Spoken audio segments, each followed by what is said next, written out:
Welcome in Sandip Agarwal, the fund manager and co-founder with Sowilo Investment Manager to discuss more on the IT companies. Sandip, the street is expecting HCL numbers to be on the stronger side, TCS numbers to be on the weaker side. How are you looking at it? And secondly, do you expect that the labor code which were introduced some time back, that could be a surprise factor on the bottom line front? Hi, good morning and thanks for having me on the show. This is a quarter where generally because of the furloughs in manufacturing, the growth are muted, except for companies which are, more focused on non-US markets, non-European markets. So broadly, the large names, whether it is TCS, Infy, HCL, they have substantial amount of exposure to the European market, and hence, in general, this quarter is always weak for them. But in case of HCL Tech, there is some product revenue portion of revenue which is product driven, and there the seasonality is exactly opposite, where the third and fourth quarter are generally better.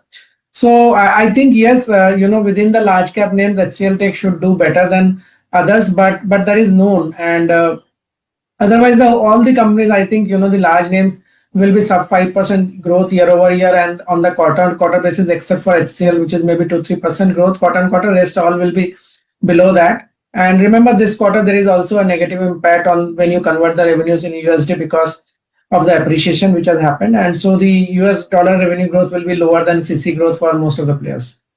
And anything you are expecting on the labor code, because there are multiple reports which do indicate that there could be a one-off that IT companies might have to record in the third quarter itself, so that could impact the net profit number at least. Yes, so but that is there are two parts to it. One, it is one-off, so obviously it cannot be seen as impact in the profit terms, so we have to exclude that. So I think it is a one-time cost, and no one will give much negative remarks or negative reading on that. Incrementally going forward, there is obviously small portion which will keep on coming, but the size of the profit of all these companies are very, very high, and I don't see that number to materially move anything. So we are not much concerned about that number. We are more concerned about the deal wins growth and the AI, how it is shaping up.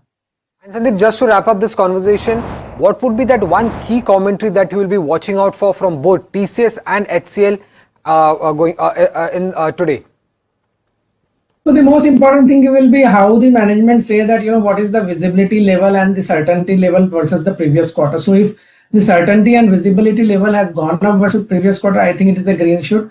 And if it is status quo, then we cannot conclude anything. But remember that this month already a lot of clients would have communicated the budgets for the upcoming year. So I expect that management will have some flavor of how the clients are thinking on the spend part, and that is very critical for the whole sector. Thank you, Sandip. Thank you for joining us and giving us the insights on the IT companies that will be reporting numbers today. Well, time for a short break.